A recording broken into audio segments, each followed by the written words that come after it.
Ladies and gentlemen, after a long hiatus, I am back with one of our favorite guests here at the Meta A podcast, Hell Pockets. How you doing, man? I'm doing pretty good. Just picked up 32 gigabytes of RAM for this build I'm making right now. Hopefully I'll be back online by the end of the night. It's been a stressful weekend in regards to that, but everything else is cool. Fantastic. That's good to hear. I look forward to seeing more of your misadventures and adventures. And speaking of misadventures and adventures, so this episode and some of the future episodes, we're going to be reviewing episodes from the documentary called HighScore.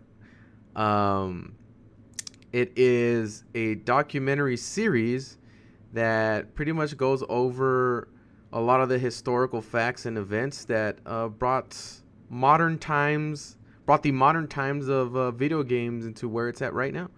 Yeah, shout out to Netflix, by the way. They've really been embracing like visual media surrounding gaming pretty heavily lately. So I feel like if there's any documentarists, the people who make documentaries, any filmmakers who make documentaries, I definitely think you should possibly look their way if they're interested. You know, I think they're willing to play ball. Yeah, especially on topics like this. I think it's always been interesting. You know, like at least like we're obviously the target audience for this type of stuff. It's a big audience, though. Now it definitely is. It has definitely grown as time has passed, you know. And that's something they kind of talk about in these the documentary series is how gaming has come into pop culture and basically created a whole new revenue source for billions of dollars at this point, billions and billions and billions of dollars, which in the year 2020 is probably the scaled version of what was happening back in the 70s. Because I mean, I don't want to jump too far ahead. You're fine. The one thing that probably and we all knew this, we all knew that these games were big growing up, but watching this documentary kind of just put like it all into perspective for me. Like when they said Space Invaders in the 70s, right? Yeah. And how much of a movement that was, like where just arcade dens were packed, not only in Japan, but in America. And it wasn't just, kids playing it. It was college guys and it was girls too. It was like everybody was in there. And to me, that kind of makes me feel like, okay, that's like the original arcade renaissance, like where people were just like all rolling into quarter houses and dropping coins, and that was what they did on the weekends. And well, just to be clear right now, we are reviewing episode 1. We're going to be primarily talking about episode 1, which is called Boom and Bust. Be a lot of talk about booming and busting on this episode. But yeah, this generation that we're talking about, I guess you could consider it like our parents' generation, right? Like for sure. I definitely was not around for these types of games, or my generation is probably started around the Nintendo era, and arcades were obviously around at that time. Yeah. But that's where I started. So all this stuff is definitely happening before our time and would probably be a good thing to discuss with our parents. I know my dad was never really into video games, so I can't really ask him about it. But is there any types of conversation you had with your pops or your parents about that era? Yeah. Well, not so much that era. Like me and my pops used to play Nintendo all the time, so yeah. I never really asked him if he ever used to drop into quarter houses and play Space Invaders and stuff like that. I mean, I'm sure he might have tried it once or twice, because if you're a kid growing up in the 70s, I'm pretty sure you went to an arcade. Right. Actually, he wasn't a kid in the 70s. He was definitely just fresh out of Vietnam. Yeah. But yeah, that's something that I'm sure both of them were at least privy to. They were at least exposed to it. And it's kind of crazy because there was a period of time currently where gaming was only really like a nerd thing, right? Like only the geeks did that stuff hardcore, and everybody. It was kind of an outcast kind of situation going on. Yeah. But back then, it was very much a popular thing to do. And it was probably because it was brand new, obviously. So everybody was really enamored by the new technology and the ability to, just partake of it anytime you wanted to. And it was a social gathering as well, because, people were hanging out and just watching people play games, waiting for their turns. And it's more or less in my opinion, a bigger version of what was happening during our heyday in the arcades. What's a good example of this boom that happened with the arcade? That because you're saying how it's like so new and people don't know, like everybody played it, right? So there's no preconceived notion of like, oh, nerdy kids play this, or certain types of kids, or even just kids or adults play this. It was just like everybody thought it was cool and everybody went out to go do it, right? It was one of those things. Yeah. I think about speaking on this boom and bust type stuff. I think about like the Razor scooter, right? It's like, oh boy, you remember how there was a certain point in time, and was this still in the 90s, late 90s or something? It had to be late 90s, early 2000s, yeah. Where it just blew up, bro. Like, scooters were the thing. I don't know why, but they made it more. They made it much smaller, more manageable to ride around in or whatever, and it just blew up. Well, the thing about that, go ahead, was this is going to be kind of a tangent, but around that time, like, street skating was a huge thing again. Right. Street skating had been something in the 70s as well with Dogtown, the Dogtown Boys and whatnot. Mm-hmm. And then it kind of experienced a huge explosion during like the X Games getting really popular. Shout outs to Tony Hawk and the new game, the remake that's coming out in a few weeks or like a week. Totally, man. Yeah. Like all of that just kind of came at the right moment. Uh-huh. And so you saw everybody just trying to get skateboards and like skating and stuff. And then the rollerbladers started blowing up because everybody wanted to do rollerblading on top of that. And then there was rollerbladers versus skateboarders, like, a lot with that cultural war going on. And then as documented by Brink on the Disney Channel movie. Yes. And then there was and I remember when the Razor scooters started getting kind of big is because they started marketing them just like that. People were doing street tricks with the Razor scooters. So it was like another arm of that extreme sports kind of monster that was being built. And there were all sorts of things. You saw people started doing more parkour. Parkour started getting big around then. They used to call it freestyle walking. And it was also a joke when it first came out. But now it's like, if you're a parkour, athlete, you're probably a stuntman for life, Well, there's been a few exceptions where things became cooler after the fact, right? Yeah. But I guess to try to connect the dots between this Space Invader stuff, or how the beginning of arcades and video games started out, is with the Razor thing. The reason I bring it up is because as time goes by, you start to see the culture define itself, right? Yeah. And the Razor scooter is something that did not define itself very well as times passed. I mean, except for that one black dude that's just killing it online, just doing the craziest stunts. Coming back, baby. Yeah, but pretty much it lost out in the end. Same thing with like rollerblades. Like they lost a lot of the luster after time went on. Yeah, now everybody just skates and snowboards. Right, exactly. And it's interesting to go back to this, seeing as obviously we're living in modern times, so we can talk about it in hindsight. Yeah. And see how this cycle of booming and busting has occurred so many times. Isn't that crazy? Like, even in our lifetime. Like because we definitely thought when we had our renaissance in the 90s and 2000s, we thought this is the biggest it's ever been, There were so many renaissances happening though, like at the same exact time, right? Totally. Like you had the arcade, you had comic books, music to an extent, especially in the early 90s.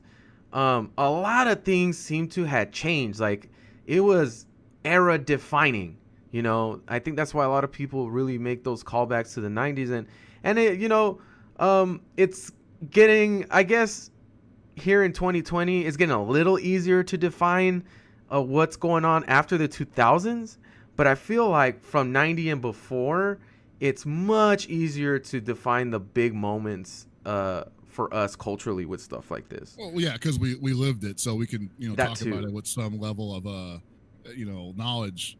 Mhm. And I mean, I'll be honest, a lot of the stuff I watched in this episode of a high score, I had heard about, but I just had never really seen it. Like when they say that people were in these arcades playing, Space Invaders and Missile Command and stuff like that, Yeah. I just assumed it was they were just chilling while waiting for their bowling alley to open up or something like that. But no, they would literally go into these places, pack them, and that would be the activity. It was, and like I mentioned before, it wasn't just nerds. These were people who, everybody. They did other things other than play video games, but it was not. There was no stigma. It was. And it was marketed towards them as well. Like a good example is like when Miss Pac-Man, when they talked about making Miss Pac-Man, they said they wouldn't market it towards girls, and I'm like, dude, like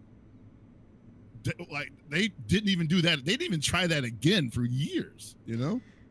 Yeah, there were definitely some ahead of their time things that happened, and then just for whatever reason wasn't a reoccurring theme. There's a lot of reoccurring themes from beginning to modern times, but that one was interesting because not only was it a new idea, but it was also extremely successful. It was, and I feel like you've got to realize that when you are a company and you decide, hey, we're killing it, but we could be killing it more. You're not just talking about your niche community like we are with a lot of games now, They're talking about, we want to globalize this. We want everybody on this. Every person from every background needs to be on our product. And when you think about games, at least when we were growing up, that was not the mentality. Oh, no, bro. The games were not made for everybody. They wanted everybody to play it, sure. Yeah. But around the time that we started growing up, they were definitely making these games for the people that played them. It's funny you mentioned that. We kind of talk about this the last time I had you on here for an episode about you, where we're talking about how it wasn't cool to play video games to girls. Like, we're from that era where it was totally like, oh, God, this guy plays video games, like, fucking nerd. Fucking gamer, right? Yeah. There's still a tinge of that now, but back in the 90s, that was definitely like a stigma. So crazy how that happened. And it's weird because like no one ever brought up to me in the 90s, oh yeah, it's not a big deal. We used to all do this, but we grew out of it because real life took over. Now, don't get me wrong, it was probably a lot easier to grow out of it back then because the job market was a lot better. True, yeah. If you had the choice of like, sitting in an arcade and playing Missile Command versus working a $60K a year job starting, like, come on. Yeah. Yeah, it's interesting how so many things changed and so many things just never reoccurred.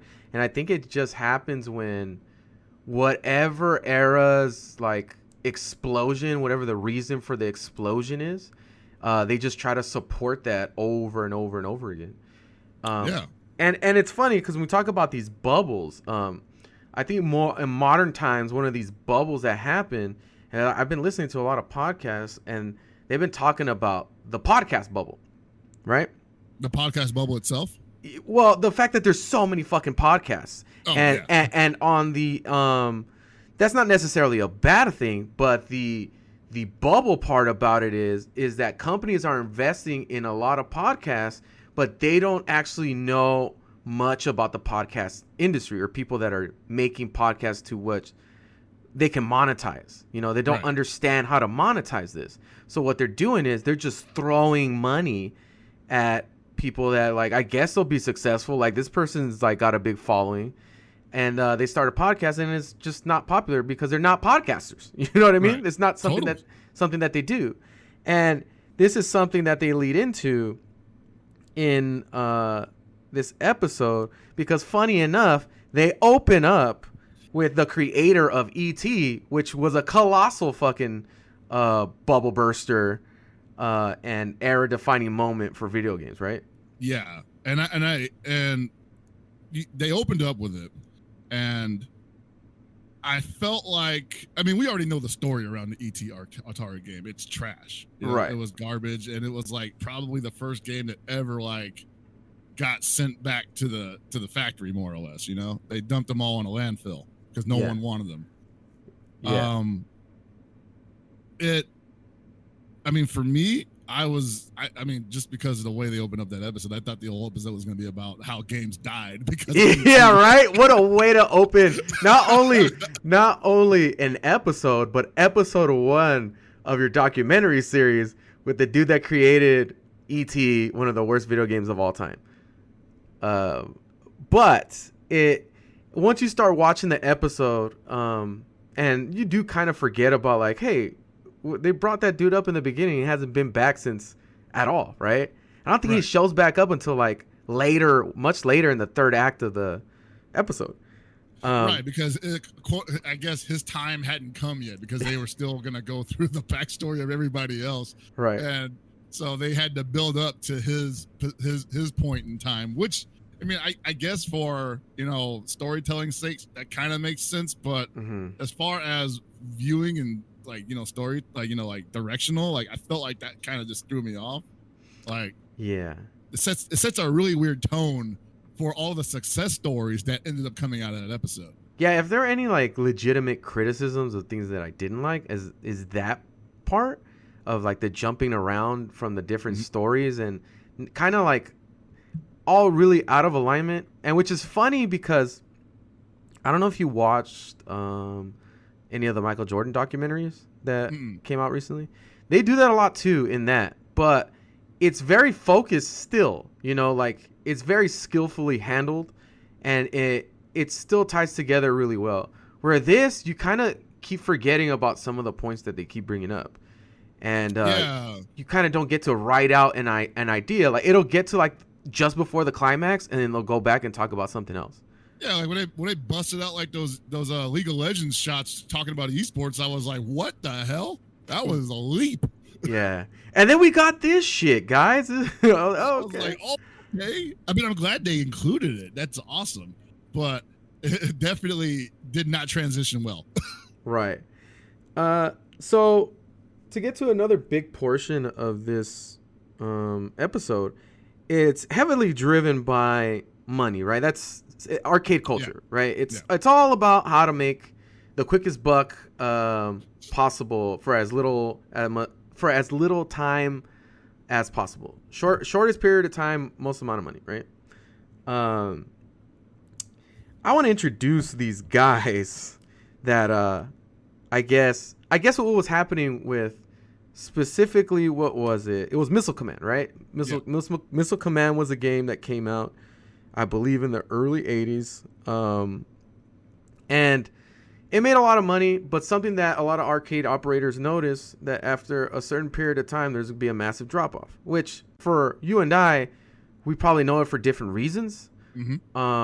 We've experienced that, but it's not the same as what these guys are talking about. The main reason why there was a drop-off in money is because people started getting really good at playing these games, and they lasted longer on the machines, right? So actually, just before we get to that, the way these guys started out, I guess these guys were MIT students. And oh boy.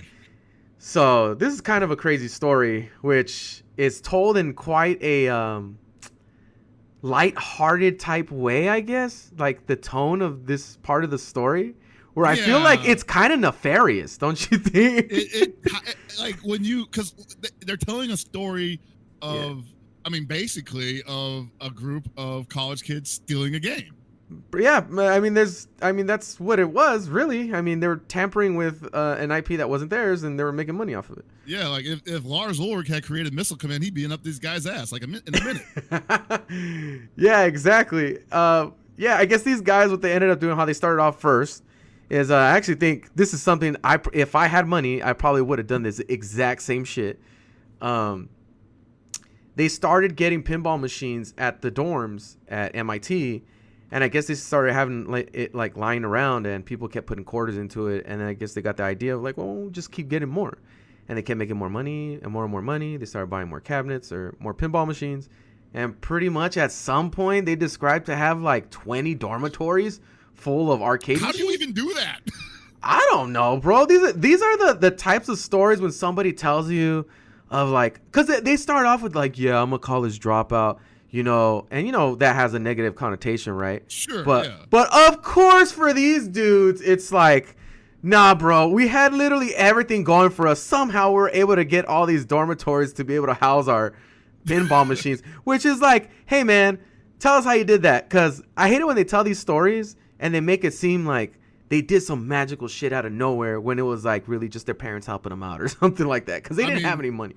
I'm telling you straight up, the story they described with like getting the cabs and the dormitories all over, and not even just one building, several buildings. Right. It's a crack game, dude. It's wild. Pretty wild. Like, dude, this is a fucking crack like empire. I'm pretty sure that shit's illegal too, right? Like having all those machines in a dormitory, or are we that early in the game where rules didn't exist for that? It might have been considered furniture, because those things were big. They were probably just like, oh, well, maybe that's just like a centerpiece or something, Because there's where definitely did they get the money to buy these, because these were not cheap. There's definitely laws against this shit now. You can't do stuff like that anymore. No. I mean, just think about like you have to have a different type of license to open a spot and have arcade coin operated. You gotta have a license, yeah. You gotta have like a zoning thing. Which these guys did not have. They were just having the homies come over and spend all their money. And I guess they made a fuckload of money, enough to pay off for their tuition. Right. And that pretty much funded their next project. I guess they said that one of the problems that arcade operators were having was that the drop off of revenue would happen relatively quickly. Like they'd make a lot of money the first few weeks, and then it would start dropping off. And the main reason was because the skill level would rise, and they'd be able to stay on the machine much longer, which meant less coins getting put into the game, yada, yada, yada. And they decided to come up with an idea of how to better control the outcome of that situation for the revenue.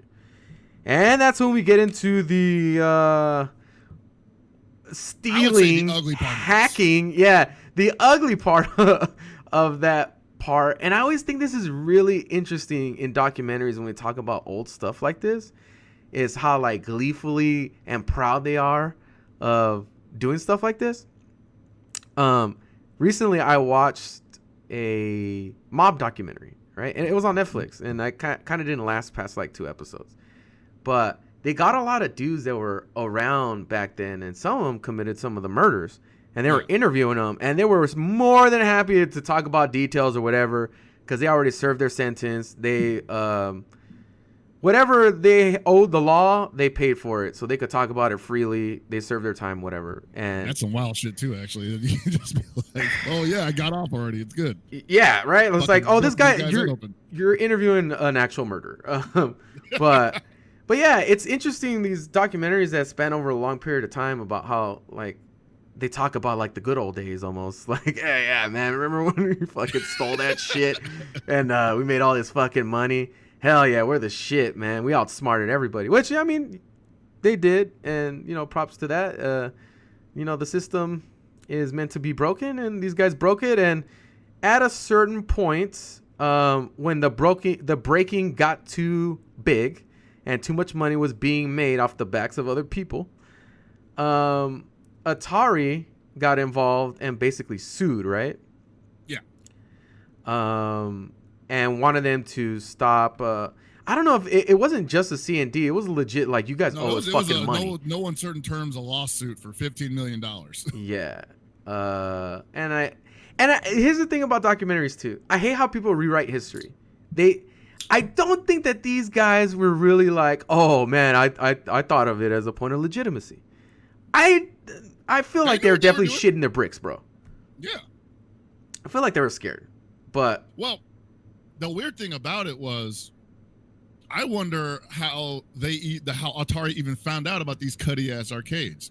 Either an Atari insider had to show up to one of these and just like rat them out, or these dudes were advertising. Well, there was an advertisement, and they show it in the Netflix. That's what I'm saying. So they had to advertise it. So they weren't that scared. They were definitely just like, yo, they were swinging it. They were putting it on the table. I think it was more ignorance, because think about how much ignorance there was even in our time. of like people bootlegging shit or whatever, and there's really nothing they could do about it. It's been happening forever, you know. So I just think like that scenario played out like really interesting because basically they sued, and I guess Atari at some point decided to drop it altogether due to the very specific reason that if a courtroom ruled in their favor, it would basically fuck up their money even worse. Yeah. For years to come, and it would have industry ramifications. It would have the ramifications, I believe, that are still technically a threat today. You know? Yeah, exactly. Because modding still exists. It's more underground than it was back then because, you know, no one's like inviting anyone over to their house to play, you know, modded games in a backyard arcade or anything like that. Right. But I still think industries or the companies are still in fear of this. Yeah. Because Atari would have been the first ones to strike out, and if they had won, it would have also had ramifications on the industry for years to come for different reasons. But since they blinked, they basically they settled. They bought the guys out. You know, they said we're not going to do it. They backed off. It set a precedent where modders could still continue to do what they do, and possibly gain some legitimacy from it. Right. And that's basically what happened with them. They gained legitimacy, and the way that they created the product to really help be the operators. I mean, it's basically became a win-win situation, right? They make more money after the fact. One of the problems gets addressed in the industry as far as losing money. And these guys get a job and they get to work legally. It's literally, we were talking about it. It's literally was the crack game, right? Yeah. You flipped all this illegal shit into a legal business. You know, like, I don't know, you started a laundromat and it became super successful. Now you don't got to sell drugs anymore. Exactly. Yeah, right. You were selling drugs out of the laundromat, then you got the one that ended up killing. You're like, oh, well, you know, I'll just make money from both revenue streams. I mean, don't get me wrong. I think that's a cool story. I think that's a great, like, you know, anecdote to tell somebody. But at the same time, I'm kind of like, man, that must suck for like the people who might have been legitimately pissed that these guys were taking, you know, something that they created, and just turning it into their own product, into their own thing with no consent from them, no discussion, nothing. I wonder what it was like back in the day for modding stuff in general. Like, I wonder if maybe there was a perspective of like, well, what's the difference between me buying a car and then dropping a whole new motor inside of the car that's not from Ford or whatever, you know? Maybe they thought of it that same way, because that's not illegal, right? I mean, I mean, I don't know. Well, it's different. Well, it's different because it's not coin op. But yeah, I mean, I could see how somebody, especially in the early times, could make that leap in conclusion. You know. Sure. Yeah, I think that, you know, there's definitely a area in that where people feel like I'm taking a risk doing this. You know.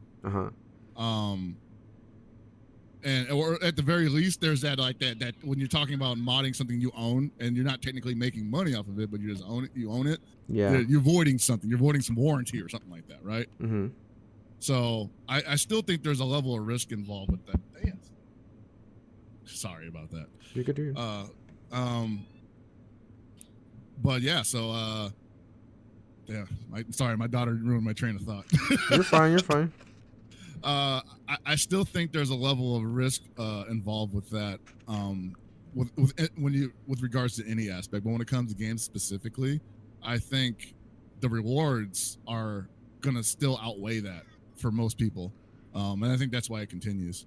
Yeah, and something that we talked about before we started recording too was how long it took for like copyright infringement stuff to happen with video games, or even the other aspect to it is how straight up like plagiarized, like other properties were plagiarized for video games, right? Like, I don't know how many times Arnold Schwarzenegger was basically featured in a video game without actually paying that guy, you know?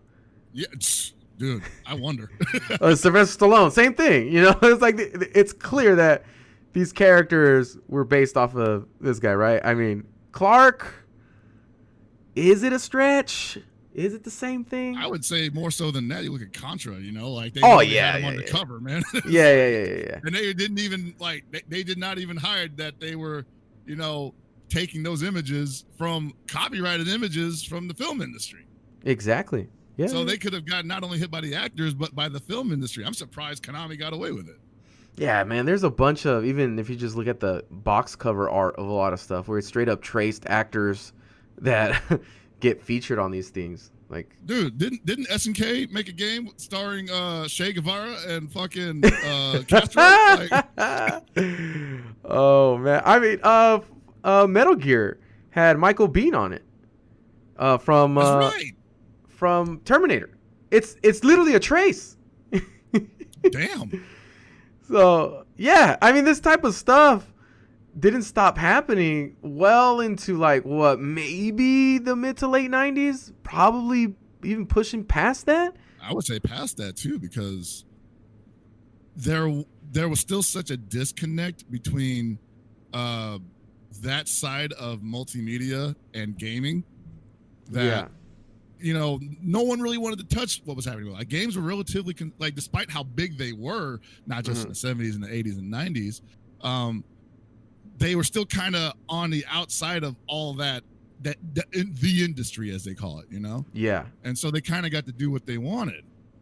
It was like we talked about it before the show about how the 70s and the 80s seemed like the Wild West for the gaming community internally, but externally it was the Wild West, like in terms of IP infringement for years.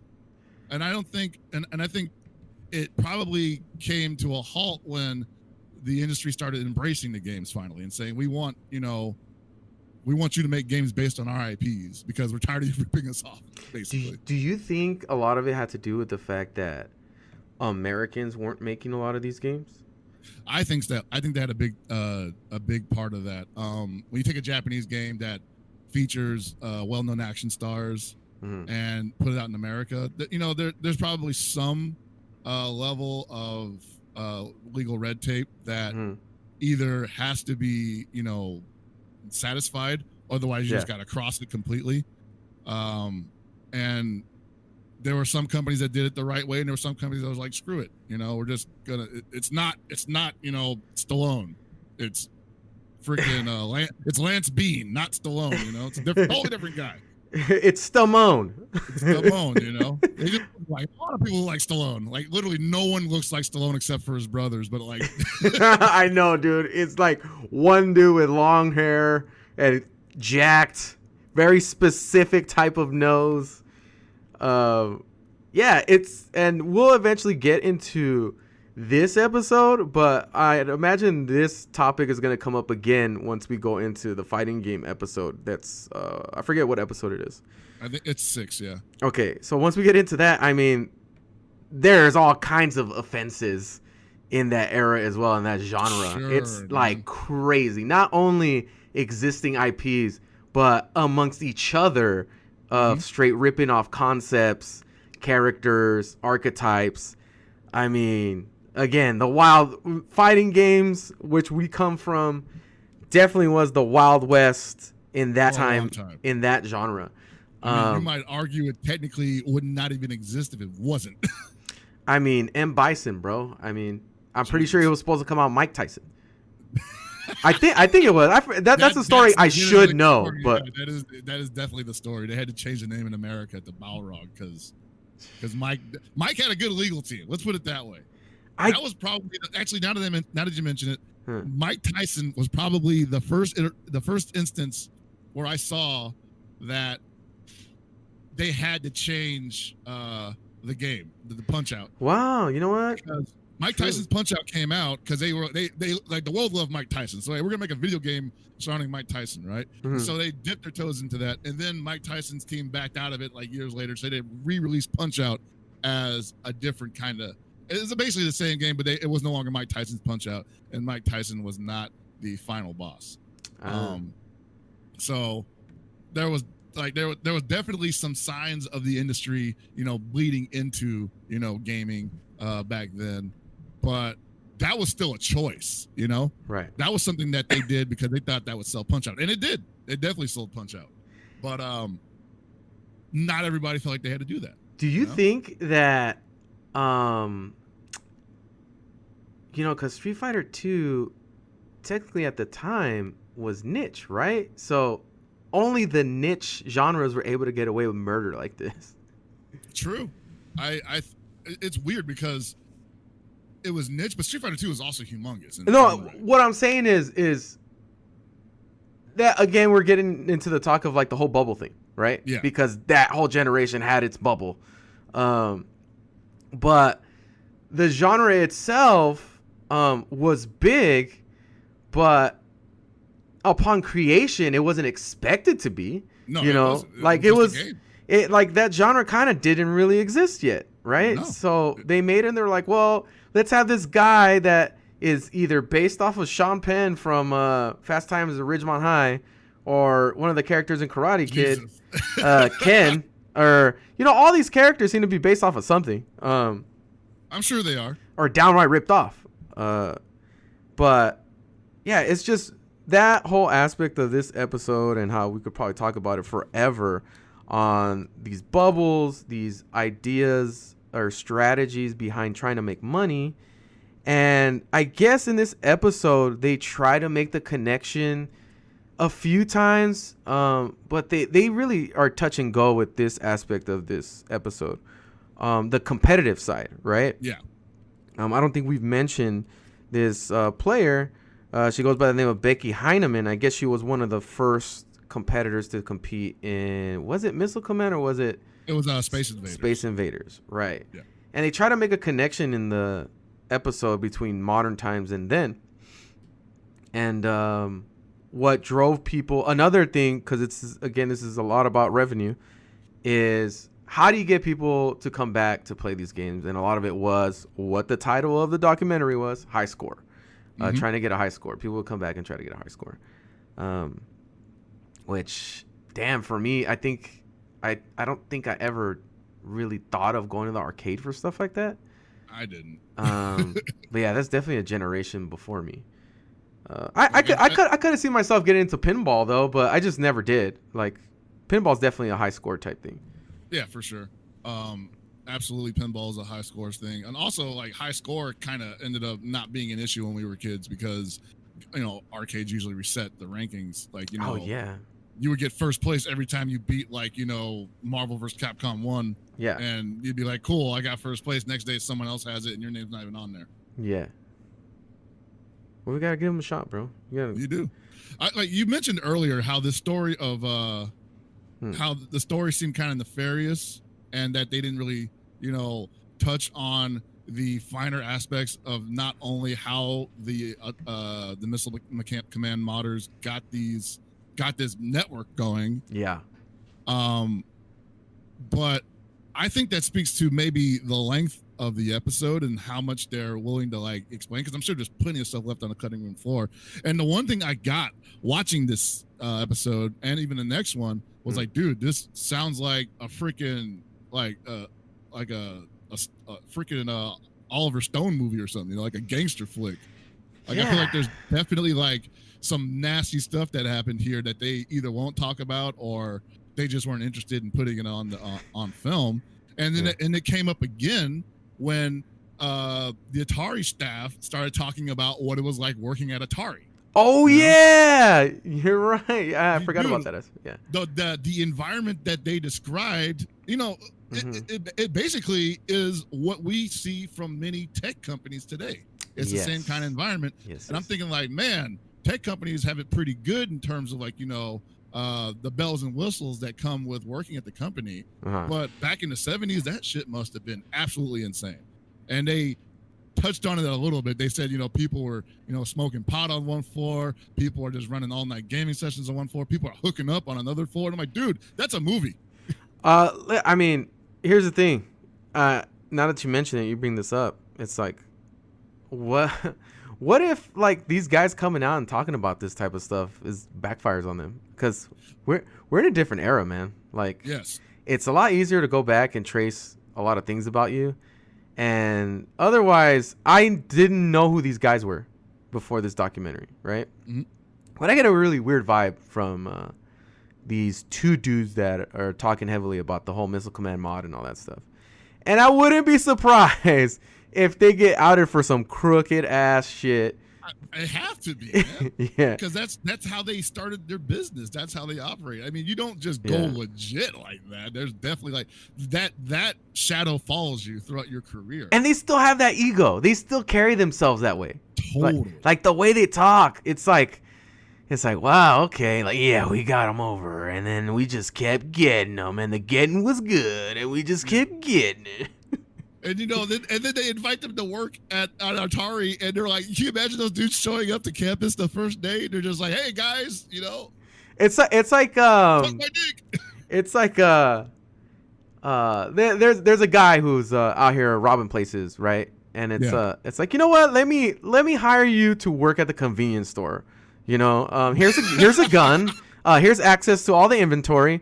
Hey, have at it, man. Like, everything's cool now. Just be cool. Be cool. You gotta promise not to sell our secrets to the enemy. Yeah. Okay. Sure, buddy.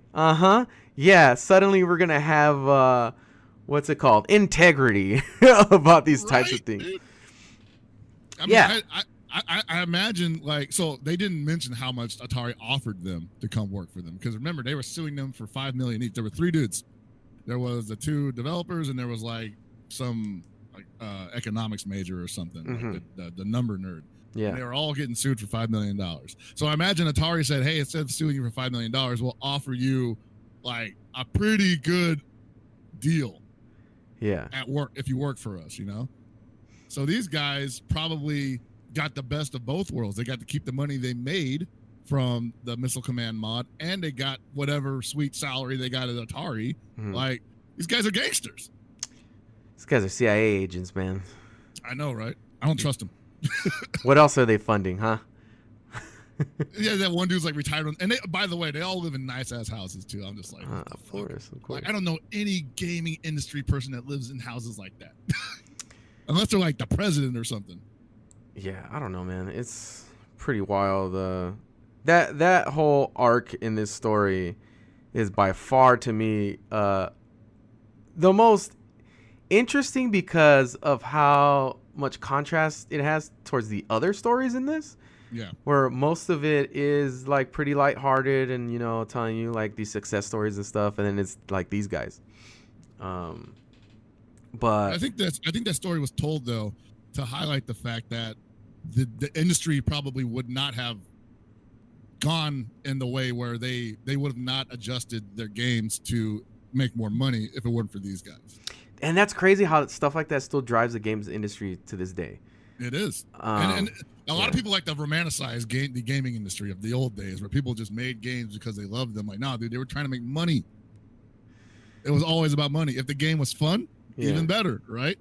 But I don't think that it was entirely about making good games, Like, sure, when what was the Space Invaders creator, he said he wanted to make a game that was cool, and so he made, basically drafted Space Invaders after numerous different ideas that he didn't really like. And I think that's great, because I was like, these days there's probably a lot of games that get made that people are like, oh, does this really need to get made? Yeah, let's make it anyway, There was still some passion, I think, involved with it back then. But at the end of the day, it was still about how can we get the people hooked and make the most money off of it. And these guys, I won't say they fell backwards into that, but they definitely got the ball rolling in a major way. So in that respect, if you're someone who, is an industry fan in that respect, hats off to them for that. Kind of a shitty way of doing it, but that was just the times back then. Maybe it looked different back then than it does now, because as you mentioned, it's a different era. You can imagine like somebody doing that and then getting canceled on Twitter for it. Well, there was a game called My Little Pony something. I forget what it was called. Where they straight up just use licensed They did characters. it. And then they were like, you know what? I think we're gonna try to get this shit off. I think we're legit gonna try to make this the actual game we can monetize off of. And that's the legacy of those guys. Where like, you know, Yeah. the modders never really got held to the sword. Yeah. So they kind of just had the balls to do whatever they felt like. And sure, they probably knew there was a risk because they were basically ripping off Mattel, the biggest toy company in the world for the most part. Fucking crazy. Yeah. And they were just like, they probably won't care. It's just a small game. Or, you know, we're gonna. I don't know if they were gonna sell Fighting is Magic. I think they were just working on it. They hadn't really mentioned if it was gonna get sold. They didn't have I don't think they even had like a GoFundMe or a Kickstarter for it either. I'm pretty sure they did. I could have swore they had a Kickstarter, but they never got a chance to sell the game. No, because they didn't. It got C&D like close to when it was getting done, I think. There was a playable version of it out that was like an extreme alpha, and through certain, you know, fan created technology, you could play online with other people, but it never made it past that. It started blowing up is what became a problem, is that a lot of people were into it. And well, dude, remember it was on the like Evo was going to showcase it if it got voted in that one year. Man, that is a conversation for the fighting Another game episode because Evo in general, and we've been talking about all this legal stuff. There's a bunch of other legal stuff that go into people running tournaments for these games that we could talk about. Absolutely. Talk about that episode. But in getting back to how these booms and these bubbles were supported, I think one of the things we have failed to mention so far is the creation of interchangeable cartridges for a home system. Revolutionary. Yes. You could actually play at home. You could change games. I wish I could recall that time, but it definitely revolutionary if it was around. I'd be like, what? I don't have to play Breakout. I could switch it out and play Pac-Man or whatever. Dude, could you imagine like buying a console and only being able to play one game? Yeah, actually, because at the swap meet, they have stuff like that when I was little. Because you only play one game. It's like you hook it up. But yeah, as like this super expensive thing that you buy as like the hot item where you could only play Pac-Man.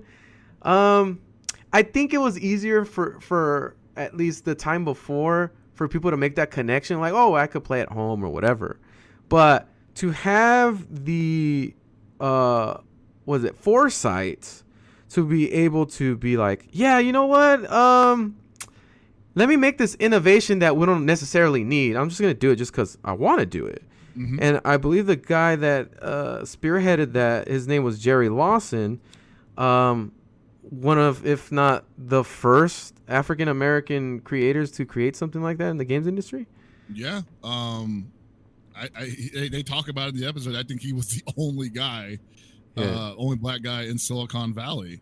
I mean, I don't want to say that for 100% certainty, but the way they presented it was that he was definitely surrounded by people who were not of the culture. You know? Yeah, I mean, inclusivity back then wasn't a conversation that was being had like it is today. That heard the worst black jokes ever, man. Yeah. It's like the time where you gotta learn. You gotta learn how to get along with your neighbors, despite how fucked up shit is, and that's that era because you can't survive. Are hiring criminals. Yeah, that too. Yeah, it was like, oh, they just gave these crooks a gang of money. I was like, well, fuck me, right? Okay, fuck. But he got his hook up because I actually find it very cool that, you know, this guy was making that stuff on his own in his garage, and that actually resonated with me pretty deeply. Because I'm here building a computer in my studio right now in my house, and I spend so many hours in this place, not just playing games with you guys and streaming, but building stuff, and it's like it's just like an obsession of mine at this point. And I see, and I've always felt kind of weird about that. Like, should I be doing this? Like, am I spending too much time on this project? And I watched this episode and I saw Jerry Lawson's kids talk about how he used to operate. And it was basically the same thing as me. And I was like, wow, there's like a sense of I don't know, camaraderie there, sense of like understanding, some clarity, and as being and being a black dude doing that, especially, you know, that is definitely like that. It's something I think that every person who partakes in the pastime that we partake in, that's something they need to hear.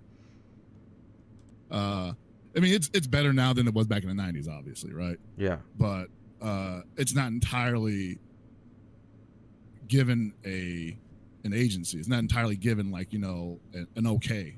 Well, you know? Isn't this a recent thing that this gentleman was getting brought up, like, in the internet? Where I didn't even know this guy existed until like this past year or something, where somebody was making a big deal about the fact that he was one of the creators that created this interchangeable system. Jerry Lawson? Yeah. I had heard about him a while ago, but I think so the one thing that I notice whenever someone brings up Jerry Lawson is that there's always some dude that says, "Oh, actually, he didn't do this originally." Of course. I mean, yeah. You know? Yeah. But as the story was told on HighScore, and if we're supposed to take that word as gospel, he was. And at the very least, he was the first one who was paid big money to do it. So he is the father of that. He's a genius, or was a genius, rest his soul.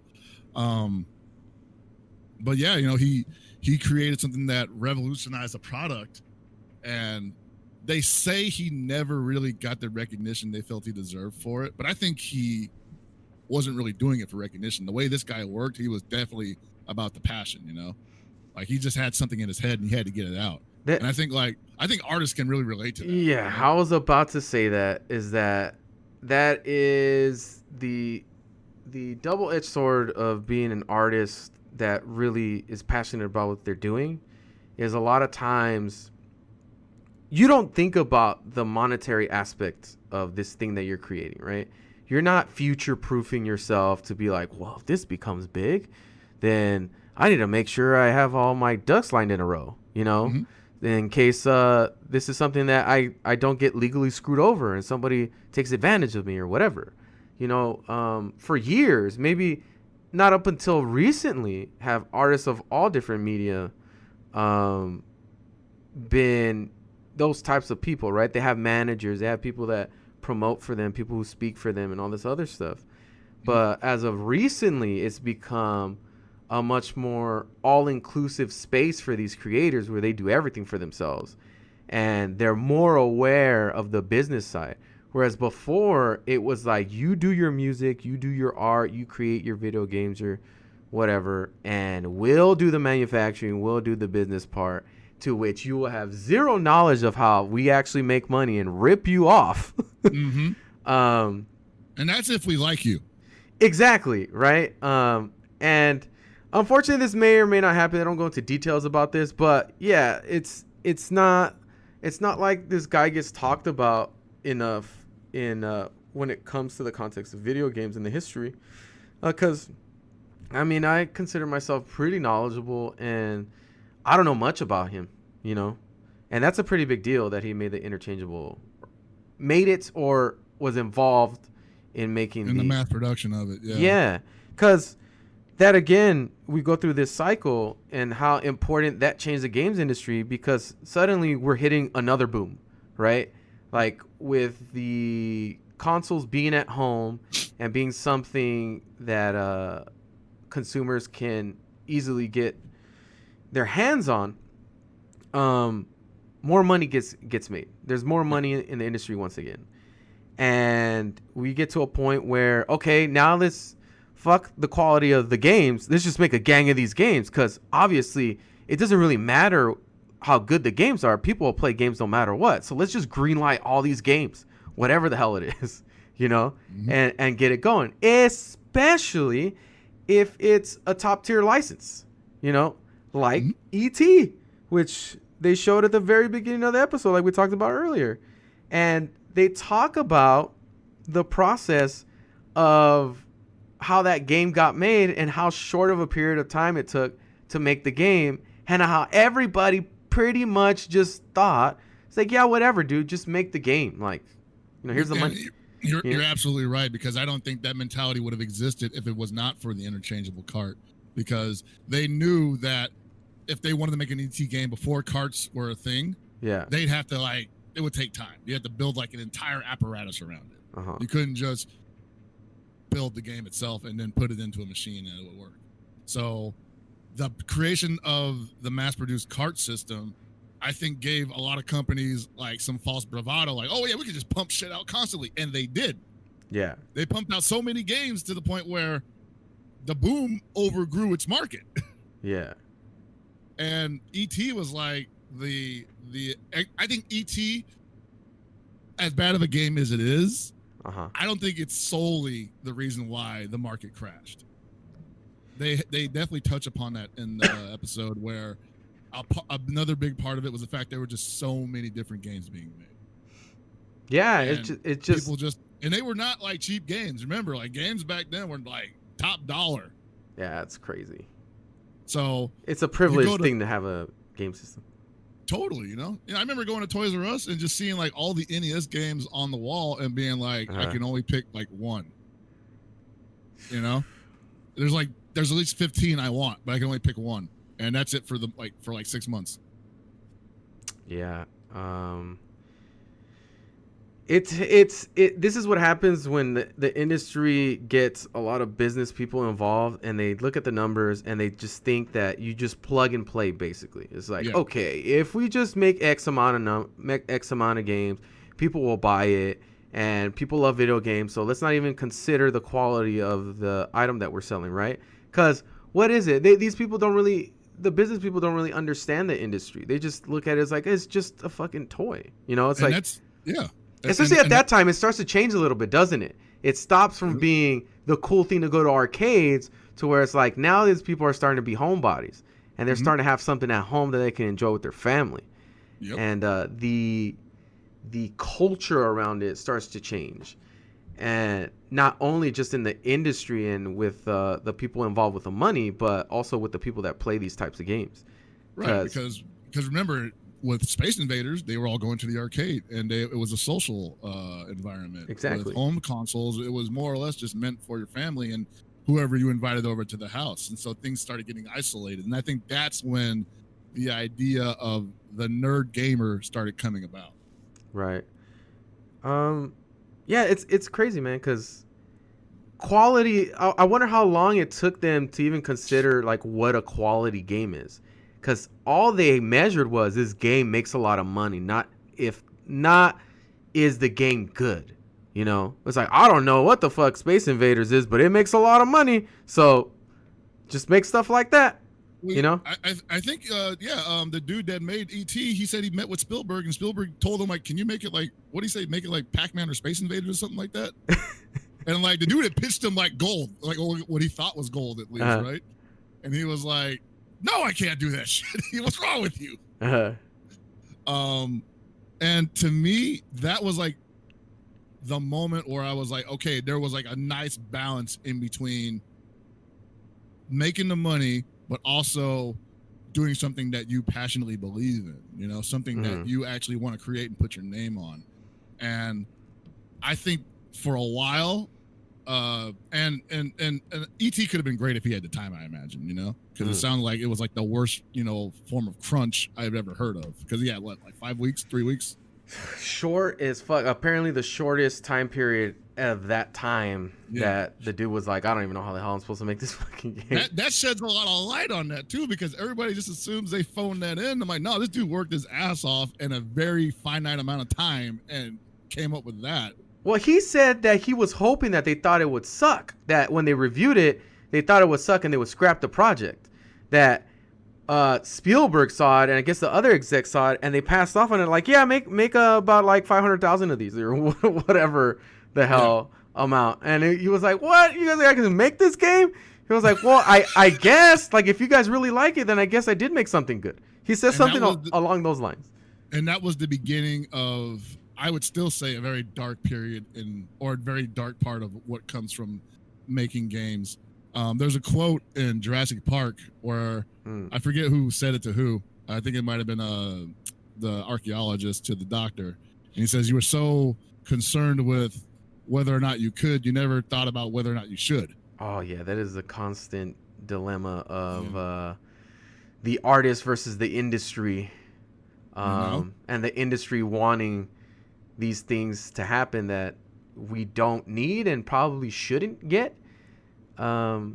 Right, the industry, especially the film industry going into this, like the outsiders coming into the gaming industry saying we want our IP to be represented by something you created. They never asked themselves, does this need to be made? It can be made, but does it need to be out there? Do we need to make this game? Because I imagine if they ever asked themselves and they said it needs to be made, they would treat it correctly. I wonder how many conversations happen like this. Like, okay, check this out, guys. You guys know Super Mario Brothers? Yeah. So apparently that game made a fuckload of money. Can we just make a bootleg version of that? Is it that hard? I mean, it looks really simple. Can we just knock that off? I'm actually surprised no one. I mean, I'm sure someone did, but I'm surprised that it didn't get the Missile Command treatment, because those guys ended up getting hit up by Hollywood. Oh, that's crazy. Yeah. That was like, what? Hollywood's like, yeah, you stole King Kong from us. I'm like, what? It's a big monkey climbing a building. His last name is Kong. What? I don't see the similarity at all. Yes. Yeah. Yeah. No. There's never been a conversation like that, because they came at the game industry from the point of view of a business venture. Mm-hmm. I'm sure there were some guys. I'm sure Spielberg, if he ever got super into games, I don't know if he is or not, he probably would look back at that and say, yeah, I probably should have given it more time because I think it deserved it, But maybe he was more or less concerned with like, it's another arm of our money-making machine. And that is entirely the problem still when you see movie IP games, especially. Oh yeah, it's very rare that they're good. I mean, think. Shit. Even just recently did comic book IPs become good? Totally. Like video games and movies. The 3D Spider-Man games took a while before they really took off. Like the first one was like, okay, it's Spider-Man in 3D, it's fun for the time. It was novel. It was a novel reason as to why we liked it. Yeah. It's like, a depiction of Spider-Man in 3D. Exactly. Remember, after that came a slew of games that people just thought were absolute shit. Yeah, I don't even know what comes after the OG 3D Spider-Man that was on PlayStation. Mm-hmm. Like, I know there was a few. I didn't play any of those. The movie one was like the biggest surprise, because I was like, I remember a couple of those games being really good, and then the movie game came out, and it was using the same engine, but everybody hated it. Yeah. And I was like, the movie IP, like, and that pretty much solidified for me that movie industries, filmmaking industry coming into gaming really messes up what's already a bad situation for these companies when it comes to deadlines and whatnot. Dude, I rented one of the Mummy games. That game fucking sucked. Like, so bad. And it just makes me think of, like, back in the day, I used to go to whatever it is, Blockbuster, whatever your rental place is, and just basically just pick out a random game and play. I was like, it's got the Mummy in it. And you try to convince yourself that it's good. You're young. You don't have standards yet, perhaps, And you're happy you're playing a game based on an IP you like. Yeah, and we're the target audience. It's those people that look at games like that. We're the target audience. But things have changed so much that it's so hard to get that off now. Like, there's so much more money that needs to be invested. And then you got a whole IP they're trying to make a game for. It's just not like it was before, where I think companies thought it was a low investment to license out the IP. Free money. Basically, it's a good return on a really cheap product, right? And they were correct, because those games sold. They weren't good, but they sold. Mm-hmm. It took a while before those third-party IPs started getting the black eyes, and no one wanted to touch those. Yeah, I think as the series goes on and we keep reviewing more of these, we're gonna start seeing kind of more detail of how these shifts in mentality started to happen. Like, I'm really interested. I kind of can't remember what the second episode is mostly based on, but I'm guessing we're going through the eras of the video games, right? I mean, I would hope so. Like seeing how these episodes are directed, I don't really trust to see if they actually go chronologically. Yeah, I mean, like, bear with us, folks. Like, the way these episodes go, it is a lot of back and forth. So if me and Chris are going back to one topic, back to another, it's hard not to, considering the way that this documentary is made, or this series. Right. It really. Go ahead. And that's why I think, I mean, it's probably asking a lot, but I think that they should make a documentary series like this, but they should focus on one topic because there's so much to be discussed that needs to be done in a orderly fashion, I believe. Right. And I think one of the things that this whole series was, I guess, pitched as or based on, I don't know if you watched any of this. It might be a good idea for us to do a few reviews of this series because I've watched almost all of them. I think they're great. The Toys That Made Us. Oh, right. Is very straight to the point and easy to digest. Very easily digestible, you know? Mm-hmm. And I think that's a really good upside for that series, and that so far with these episodes, it could use a little more of that streamlining. As opposed to some of these storylines that kind of like diverge too much, you know? Yeah. It's like I can see the intent with the way they told these stories, because these stories, the way they jump around, they do end up connecting, but it feels like 6 degrees of separation happening like every 5 minutes. Right. And I guess the other criticism is it makes it seem, and I feel like this is not the intention, but it does make it seem like the episode's longer than it actually is, or than it should be. I guess. Because I don't know how long the other episodes are, but I was like, damn, I felt like I watched like 4 documentaries in one with this one, and I didn't get like full information on some of the topics that I was really interested in. But you know, it's episode 1. We'll see if they even attempt to try to connect everything all together. But for us as gamers, I think it's just interesting to look into the history of stuff like this and see if there's anything that we missed, of things that we didn't know, or just to revisit certain topics. Because, you know, we don't talk about this all the time, but there's a lot of stuff that happened when we were kids that we don't really think about until it gets brought up again. And now we can reinterpret that time and place as adults, you know? Yeah.